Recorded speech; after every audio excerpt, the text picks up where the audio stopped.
வானக தூதரணி மகிழ்வதாக. இத்திருச்சடங்கில் பெருமகிழ்ச்சி பொங்குவதாக. மாண்புமிக்க மன்னரது வெற்றிக்காக எக்காலம் தொனித்து மீட்பை அறிவிப்பதாக. இப்பெரும் சுடர்களால் ஒளி வீச பெற்று இவ்வுலகும் பெருமகிழ்ச்சி கொள்வதாக. முடிவில்லா மன்னரது பேரொலியால்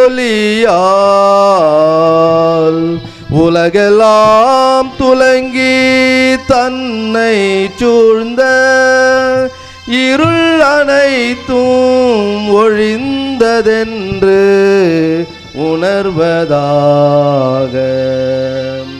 திருவிளக்கின் பெரும் சுடரால் அழகு பெற்று அன்னையாம் திருச்சபையும் களிகூர்வதாக. இறை மக்கள் அனைவரது பேரொலியால் இக்கோயில் எதிரொலித்து முழங்குவதாக.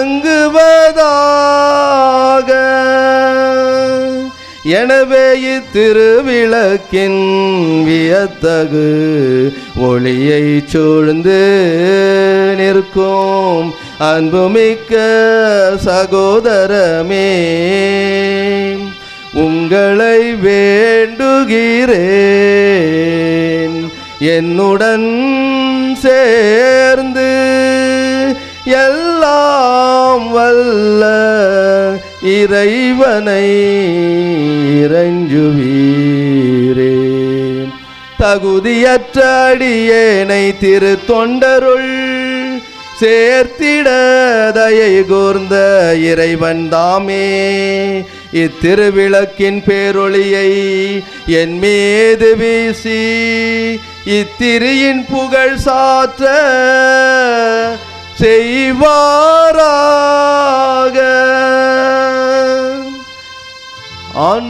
ஆண்டவர் உங்களோடு இருப்பாராக.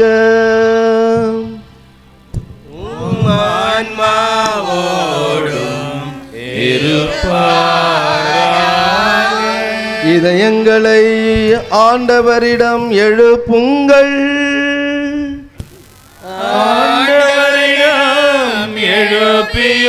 நம் இறைவனாகிய ஆண்டவருக்கு நன்றி கூறுவோம். அது தகுதியும் நீதியுமானது. கண்ணுக்கு புலப்படாத இறைவனாகிய எல்லாம் வல்ல தந்தையும் அவருடைய ஒரே மகனாகிய நம் ஆண்டவர் இயேசு கிறிஸ்துவையும் இதய பற்றுதலோடு வாயார பாடி புகழ்வது மெய்யாகவே தகுதியும் நீதியும் ஆகும். கிறிஸ்து ஆதாமினால் வந்த கடனை நமது பெயரால் என்றும் வாழும் தந்தைக்கு செலுத்தி பாவத்துக்குரிய கடன் சீட்டை தமது இரத்தத்தால் இரக்கமுடன் அழித்து விட்டார். ஏனெனில் பாஸ்கா விழா இதுவே. இதில் மெய்யான செம்மறியாகிய கிறிஸ்து கொலையுண்டார். இவரது இரத்தத்தால் விசுவாசிகளின் கதவு நிலைகள் அர்ச்சிக்கப்படுகின்றன. முற்காலத்தில் நம் முன்னோரான இஸ்ராயல் மக்களை எகிப்தில் இருந்து விடுவித்து அவர்கள் பாதம் நனையாமல் செங்கடலை கடந்து செய்தது இந்த இரவிலேதான். நெருப்பு தூணின் வெளிச்சத்தால் பாவத்தின் இருளை அகற்றிய இரவும் இதுவே. உலகெங்கும் இன்று கிறிஸ்துவில் விசுவாசம் கொண்டவர்களை உலகின் தீய வழியிலிருந்தும் பாவ வழியிலிருந்தும் பிரித்து அருள் வாழ்வில் மீண்டும் சேர்த்து தூய்மையாக்கியதும் இந்த இரவிலேதான். சாவின் தலைகளை தகர்த்தெறிந்து கிறிஸ்து பாதாளத்தில் இருந்து வெற்றி வீரராய் எழுந்ததும் இந்த இரவிலேதான். இத்தகைய மீட்பின் பயனையாம் பெறாவிடில் பிறந்ததால் எப்பயனும் இல்லையே. நீர் எம் மீது தயகூர்ந்து காட்டிய இரக்கம் எத்துணை வியப்புக்குரியது. அடிமையை மீட்குமாறு மகனையே கையளித்த அளவில்லா அன்பு பெருக்கே. ஓ ஆதாமின் பாவமே, உன்னை அழிக்க கிறிஸ்துவின் மரணம் திண்ணமாய் தேவைப்பட்டது. இத்துணை மாண்புமிக்க மீட்பரை அடைய பேறு பெற்றதால் பாக்கியமான குற்றமே. ஓ மெய்யாகவே பாக்கியம் பெற்ற இரவே, கிறிஸ்து பாதாளத்தில் இருந்து உயிர் தெழுந்தது எக்காலமும் நேரம் அறிய நீ மட்டுமே பேறு பெற்றாய். இரவு பகல் போல ஒளி பெறும், நான் மகிழ்வுற இரவும் ஒளி தரும் என எழுதியுள்ளது இந்த இரவை குறித்தே. எனவே புனிதப்படுத்தும் இந்த இரவின் திருத்தடங்கு அக்கிரமங்களை ஒழிக்கின்றது, குற்றங்களை கழுவி போக்குகின்றது, தவறினோருக்கு மாசின்மையையும் துயருற்றோருக்கு மகிழ்ச்சியையும் அளிக்கின்றது, பகைமையை விரட்டுகின்றது, ஆணவத்தை அகற்றுகின்றது, மன ஒற்றுமையை உருவாக்குகின்றது.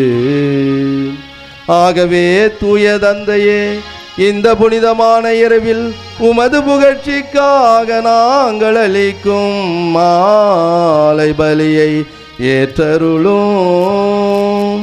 தேனீக்களின் உழைப்பிலான மெழுகுதிலிருந்து உருவான இந்த திரியை புனித திருச்சபை தன் பணியாளரின் கையால் பக்தி சிறப்புடன் உமக்கு ஒப்பு கொடுத்து மாலை பலியை செலுத்துகின்றது.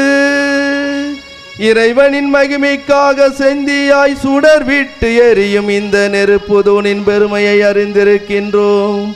இத்தீயிலிருந்து பல விளக்குகளை ஏற்றதம் ஒளியிலிருந்து பங்கு கொடுத்தாலும் அது குறைவுபடுவதில்லை.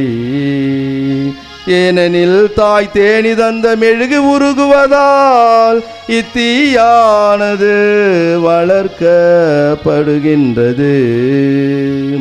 விண்ணுக்குரியவை மண்ணுக்குரியவையோடும் கடவுளுக்குரியவை மனிதனுக்குரியவையோடும் இணைந்தது இந்த இரவிலேதான். ஆகவே ஆண்டவரே, உம்மை வேண்டுகிறோம், உமது திருப்பெயரின் மகிமைக்காக அர்ச்சிக்கப்பட்ட இந்த மெழுகுதிரி இந்த இரவின் இருளை ஒழிக்குமாறு குறைவுபடாமல் நின்று எரிவதாக. இது இனிமை தரும் நறுமணமாக ஏற்கப்பட்டு விண்ணக விளக்குகளுடன் கலந்து கொள்வதாக. விடிவெள்ளி எழும்பொழுது இது சுடர் விட்டு எரிவதாக. ஒருபோதும் மறையாத இந்த விடிவெள்ளி உம் திருமகன் கிறிஸ்துவேதான். பாதாளத்திலிருந்து திரும்பி வந்து மனித இனத்தின் மீது அமைதியுடன் ஒளி வீசி என்றென்றும் வாழ்ந்து ஆட்சி செய்கின்றவர் அவரே.